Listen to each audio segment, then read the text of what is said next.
жіктеу. Сендерге мынау сияқты есеп беріледі, осын сендерге айтады көбейткіштерге жікте дейді. Көбейткіштерге жікте емес бұрын бірінші көбейткішке жіктеу не екенін түсініп алайық. Көбейткішке біз білеміз көбейтуде а қосу б-ны көбейту керек а қосу б-ға. Ол не еді? А қосу б-ның квадраты еді. Осы квадраты біз қалай жаздық? А квадрат плюс 2аб плюс б квадрат, немесе біріншісінің квадраты қосылған екі еселенген екеуінің көбейтіндісі қосылған екіншісінің квадраты. Енді біз көбейткіштерге жіктеу дегеніміз сендерге бұлар қосу түрінде беріледі.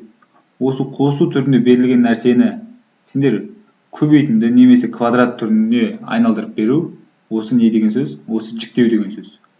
Ал осы квадратты көбейтуді қосуға айналдыру, ол өрнекті ықшамдау немесе жақшаны ашу. Бұлай істеу өрнекті ықшамдау,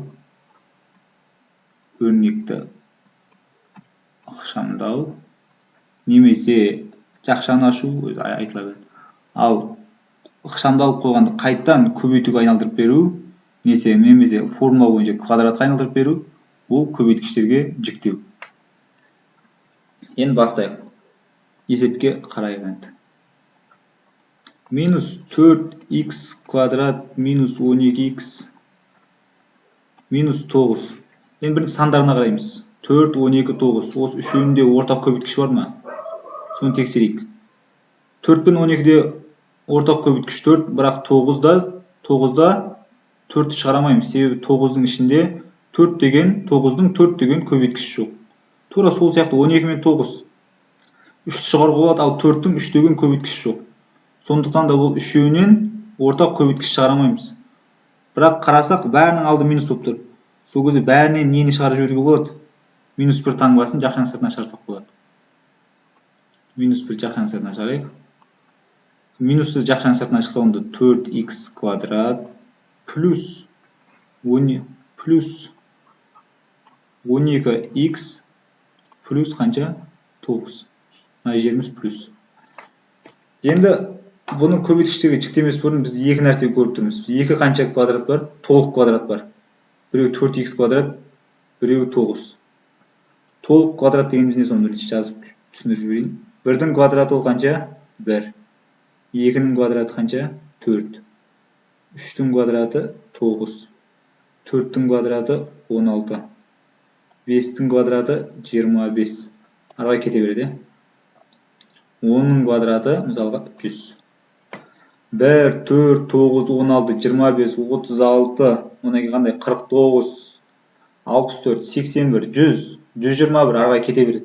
Осы сандар қандай сандар? Сан бойынша бұлар не? Толық квадраттар. Енді әріп бойынша толық квадраттарды көрейікші.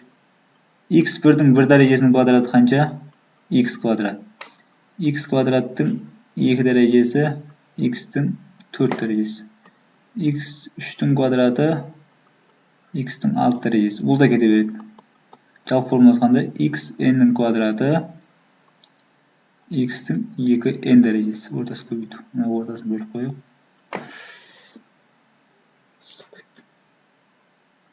Жазып қойын. xn-нің квадраты, ол x2n. Сол кезде сан бойынша 1, 4, 9, 16, 25, 100 дегендер не? Сан бойынша толық квадрат. x квадрат, x-тің 4 дәрежесі, x-тің 6 дәрежесі, x-тің 8 дәрежесі, x-тің 10 дәрежесі, 12, 14, 16 дегендер әріптердің дәреже бойынша несі? Толық квадрат. Енді қараймыз, мына жерде 2 толық квадрат бар. Біреу 4х квадрат, екіншісі 9. Сол кезде мынауымыз не болады? 4х квадратымыз а квадрат болады, ал мынауымыз 9-ымыз b квадрат болады.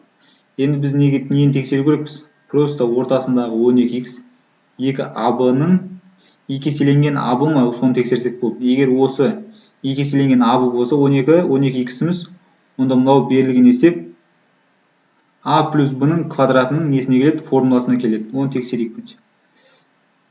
Енді а квадрат, онда а неге тең болады? 4 дегеніміз ол не еді? 2. Сол кезде а-мыз қаншаға тең болады? 2-ге тең болады. X квадрат, x квадрат дегеніміз ол қанша? X-тің 1 дәрежесі, ол x болады. Оны қайтан квадраттаса қанша шығады? Қайтан 4x квадратымыз шығады. b дегеніміз қанша болады? Сол кезде 9 дегеніміз не ол? 3. Бұл қаншаға тең? 3-ге тең. Енді біздің мақсат 12x дегеніміз 2ab-ға тең ба, соны тексеру керек. 2ab, 2 көбейтілген a дегеніміз не бізде? Ол 2x еді. 2x. b дегеніміз не ол? 3. Көрейік. 2-ге 2-ні көбейтсең 4, 4 3 көбейтсең 12x. Бұл не істеп тұр? 12x-іміз мына 2ab-ны не істеп тұр? Қанағаттандырып тұр. Мына 2x пен 3-тің 2 еселенген көбейтіндісіне не болып тұр? Мынау тең болып тұр. Онда мынау берілген 4x квадрат плюс 12x плюс 9-ымыз ол a плюс b-ның квадратының формуласына кеп тұр. a плюс b-ның квадратының формуласына кеп тұр. Біздің a-мыз қаншаға тең? 2x-ке тең. Астына жаза берейін. 2x, b дегеніміз не ол? 3. 3-тің несі? Квадрат. Мына 4x квадрат плюс 12x плюс 9 дегеніміз 2x плюс 3-тің квадраты болып не істейді? Көбейтішке жіктеледі. Алдындағы минус 1-ді не істемейміз? Ұмытып кетпейміз. Алдына қойып қоямыз. Қайттан жақшаны ашатын болсақ, мынау басындағы 4x квадрат минус 12x минус 9 дегеніміз қайттан шығады. Түсінікті. Енді егер мысалға мыналарды бөліп қойшы бүйтіп. Егер былай 4x квадрат плюс 6x плюс 9 болса, бұл мынау формулаға келмей қалатын еді. a плюс b-ның формуласына келмейді. Неге? Мынауымыз a квадрат, мынауымыз b квадрат болсын, плюс 2ab болсын. Сол кезде a-мыз қаншаға тең болатын еді? 2x-ке тең болатын еді. Сол бұрынғыдағыдай. a-мыз 2x болатын еді. b-мыз 3-ке тең болатын еді. Ал 2ab-мыз бізде қаншаға тең болу керек еді? 12x болу керек. Негізінде. Ал бізде берілгенде қандай? 6x. Сондықтан да мынау есебіміз a плюс b-ның квадраты болып не істемейді? Көбейткішке a плюс b-ның квадраты көбейткішке жіктелмейді.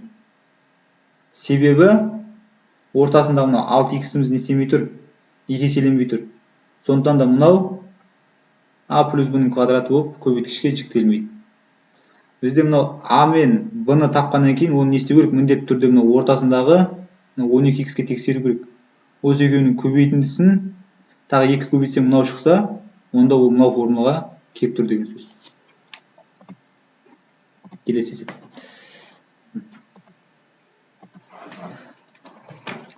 Енді бізде есеп мынау түрде берілген.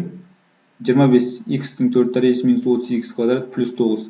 Есеп мынау түрде берілген. Осыны біз a минус b-ның квадратына не істеу керекпіз? Айналдыру керекпіз. Ол үшін қараймыз. Мынау жерде бізде 2 толық квадрат бар. Ол 25x-тің 4 дәрежесі и плюс 9. 25 дегеніміз ол 5, 9 дегеніміз ол 3. Енді дәреже бойынша көрейік. a-ның 1 дәрежесінің квадраты ол a квадрат, a-ның 2 дәрежесінің квадраты ол a-ның 4 дәрежесі, a-ның 3 дәрежесінің квадраты ол a-ның 6 дәрежесі, a-ның 4 дәрежесінің квадраты ол a-ның 8 дәрежесі. Арай кете береді. Жалпы формуласын жазып қойын. a-ның n дәрежесінің квадраты ол қаншаға тең? a-ның 2n дәрежесі. Мынау x-тің 4 дәрежесі не ол? Дәреже бойынша ол да толық квадратқа келіп тұр. Қараңдар. a квадратының квадраты ол қанша? a-ның 4 дәрежесі. Онда мынауымыз не болады? Формула бойынша мынауымыз a квадрат болады. Мынауымыз минус 2ab плюс b квадрат болып тұр. Онда a-мыз неге тең болады? 25 дегеніміз не ол bizde? Ол 5. Ал x-тің 4 дәрежесі дегеніміз ол не? a квадрат. Онда мына жерде мына жерде a квадрат болса, мына жерде x квадрат болады. Ал b дегеніміз қаншаға тең? b мына жерде 9, сондықтан да ол неге тең болады? Құрбы 3-ке тең болады. Түсінікті ме? Себебі b квадратымыз 9-ға тең, ал құрбымыз қаншаға тең болады? 3-ке тең болады. Енді біздің мақсат 30x квадрат 2ab-ны қанағаттандыра ма, соны тексеру керек. Мына екеуінің көбейтіндісін екеуі тең кезде 30 шыға ма, соны тексеру керек. 2ab-мыз қанша шығу керек? 30x квадрат шығу керек. Соны тексерейік. 2a-мыз қаншаға тең? 5x квадрат көбейту 3. Ол қаншаға тең? 30x квадратқа тең. Не істеп тұр? Қанағаттандырып тұр. Онда мынау берілгенді a минус b-ның квадрат түрінде не істей алады дегеніміз? Жаза алады дегеніміз. a дегеніміз не еді біздің? 5x квадрат, b дегеніміз не? Минус 3. 3-тің несі квадрат.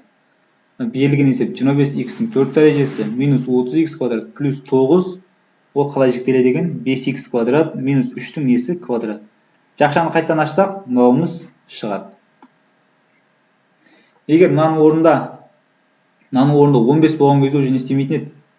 Мына формулаға келмей қалатын еді. Себебі мына екеуінің көбейтіндісі 15, ол не істеу керек? Тағы да 2 еселену керек.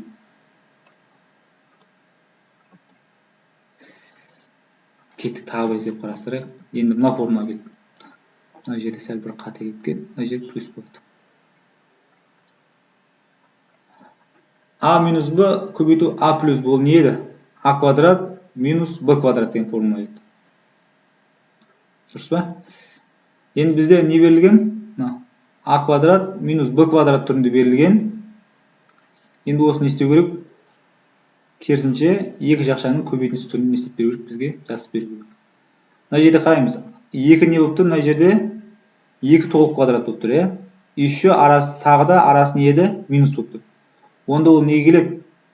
А минус Б, А плюс Б-ның формуласына келіп тұр. Толық квадраттарды ашып жіберейік. 1, 4, 9, 16, 25, 36 дегендер не? Толық квадраттар. Енді онда 49 дегеніміз не ол? Толық квадрат. Сол кезде не бұл 49-ды 7x-тің несі квадраты минус 7y-тің квадрат түрінде не істей аламыз? Жаза аламыз. Қараймыз. А квадрат минус Б квадрат еді. Жақшаға құр квадратсыз жазылды. А минус Б болып жазылады. Келесінде А плюс Б. Сол кезде бізде солай жазу керек. А минус Б. Бізде А-мыз қаншаға тең? 7x-ге тең. 7x минус 7y. 7x плюс 7y. Міне. Берілген есепті міне көбейткіштерген есеп жіктелік. Алу түрінде берілген еді, біз не екі жақшаның көбейтіндісі түрінде жазып берді. Осы не дейді? Көбейткіштерге жіктеу. Немесе бұны тағы басқаша жолмен жіктеу болады. Қараймыз. 49. Екеуінде де жақшаның сыртынан нені шығарып жіберуге болады? 49 шығарып жіберуге болады. Сол кезде не болады? X квадрат минус y квадрат болады. Ал бұл ары қарай қалай жіктеледі? 49. X квадрат минус y квадрат дегеніміз не ол? А минус Б, А плюс Б.